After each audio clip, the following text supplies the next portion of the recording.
Apakah kelebihan jika kita beli rumah untuk pelaburan sebagai rumah yang pertama? Okey, first adalah kita dapat pulihkan kita punya DSR. DSR ni adalah debt service ratio. Macam mana kita nak pulihkan DSR adalah dengan kita declare hasil sewaan sebagai satu income. Maksudnya kita ada tenancy agreement, and then bank akan sahkan itu sebagai satu pendapatan ataupun income kepada kita. Jika kita beli rumah yang pertama ni adalah sebagai rumah pelaburan, adalah senang untuk kita beli rumah yang kedua. Kerana apa? Kerana rumah yang pertama ini adalah aset, di mana dia memberi aliran tunai. Dia akan pulihkan DSR. Poin yang kedua adalah kita akan dapat aliran tunai. Bayaran yang kita perlu bayar installment kepada bank adalah 700. And then kita bagi sewa 1,300. Kita akan dapat lebihan 600 yang akan mengalir masuk ke dalam akaun kita. Bayangkan kalau kita ada 2 buah rumah, 3 buah rumah. So, poin yang ketiga adalah kita akan dapat market ataupun capital appreciation. Dalam setiap tahun dia ada peningkatan equity. Contohlah kita beli hari ini 200,000, lepas 5 tahun dia akan naik contohlah 300,000 ataupun 400,000. Kenaikan equity inilah dipanggil sebagai capital appreciation. Kita beli 200,000, kita dapat nanti lepas 5 tahun 500,000. Kalau kita jual pada waktu itu, kita dapat free cash 300,000.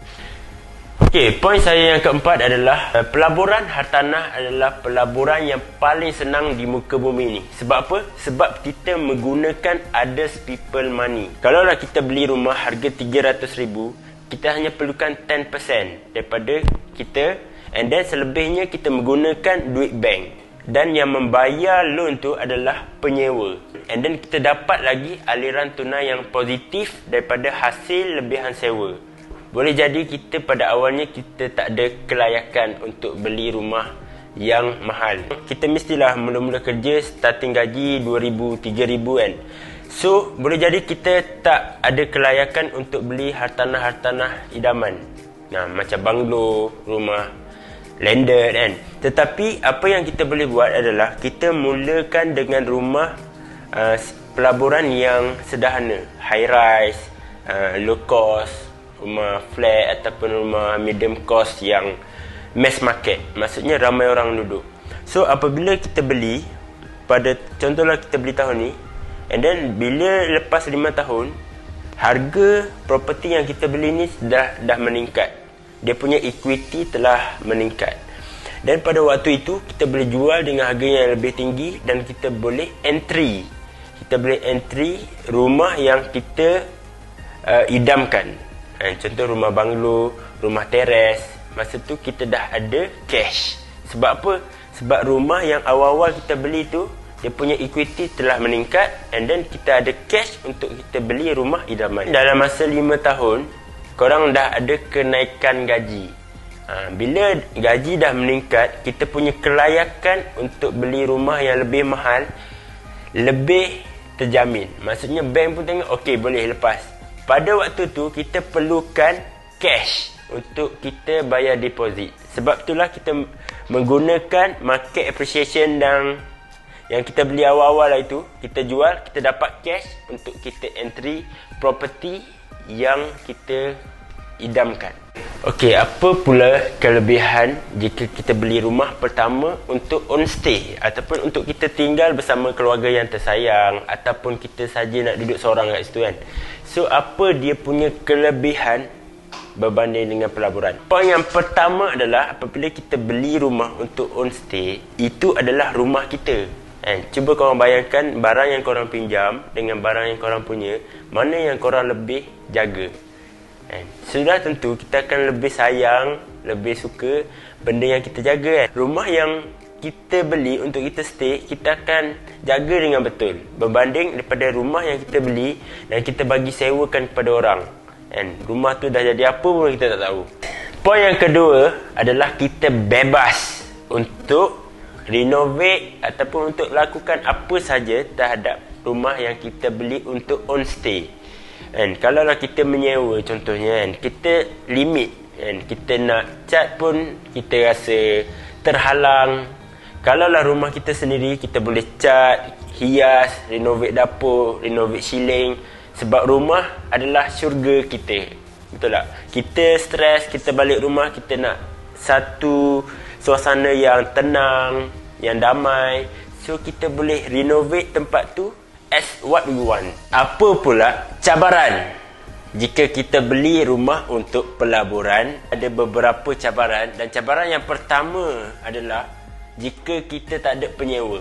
Kita beli dah mahal lah. Contoh kan, kita beli harga 200,000 kan? So kita punya komitmen lebih kurang dalam 900 ke 1,000 setiap bulan. Boleh jadi bulan yang pertama kita boleh bayar lagi 1,000 dekat bank. Bulan yang kedua kita boleh bayar lagi. Bulan yang ketiga korang boleh bayar lagi ke tak? Kan? Contohlah lepas tahun rumah masih kosong. Cabarannya adalah bleeding. Kan? Korang bleeding kan. Cash flow keluar je. Okey, cabaran yang kedua adalah korang dapat penyewa hantu. Kan? Apa maksud penyewa hantu ni? Penyewa hantu ni adalah dia ada pada permulaan. Tiba-tiba pada waktu nak bayar sewa dia tak ada. Maksudnya korang terpaksa call kan, tolonglah bayar sewa, saya nak kena bayar dekat bank kan. So penyewa hantu ni dia memang mulut manis tau. Okey, boleh bayar. Tiba-tiba dia orang dah tak bayar bulan pertama, bulan yang kedua, bulan yang ketiga. Bila korang minta dia orang keluar, dia orang tak nak keluar. Yang itu adalah penyewa hantu. Tetapi ada cara macam mana kita nak atasi cabaran yang kedua ni kan. Yang tu korang kena tengok video akan datang. Contohnya saya bagi satulah. Satunya kita kena ada tendency agreement. Yang kita kena pegang deposit. Dan ada beberapa lagi cara dia. Okey, poin yang ketiga adalah kita berisiko untuk hartanah kita rosak. Sebab apa tau? Sebab bukan kita yang duduk rumah tu. Yang duduk rumah tu adalah penyewa. Boleh jadi penyewa tu adalah penyewa yang grade A yang bagus, ataupun penyewa yang grade Z. Yang grade Z ni macam mana guys? Dia sepahkan rumah tu kan. Kadang-kadang dia tak jagalah rumah tu kan. Bila kita datang lepas tahun, paip pun dah tak ada, pintu pun boleh jadi tak ada kan, tombol dah tak ada. Antara cabaran-cabaran yang kita kena hadapi lah. Tetapi setiap cabaran ni, jika kita tahu macam mana kita nak atasi cabaran ni, kita akan dapat sesuatu yang sangat manis, iaitu aliran tunai. Yang tu next class. Apakah cabaran kalau kita ada property untuk kita own stay, kita tak buat sewa ni, tapi kita duduk sendiri. So cabaran dia adalah kita sukar untuk beli rumah yang kedua.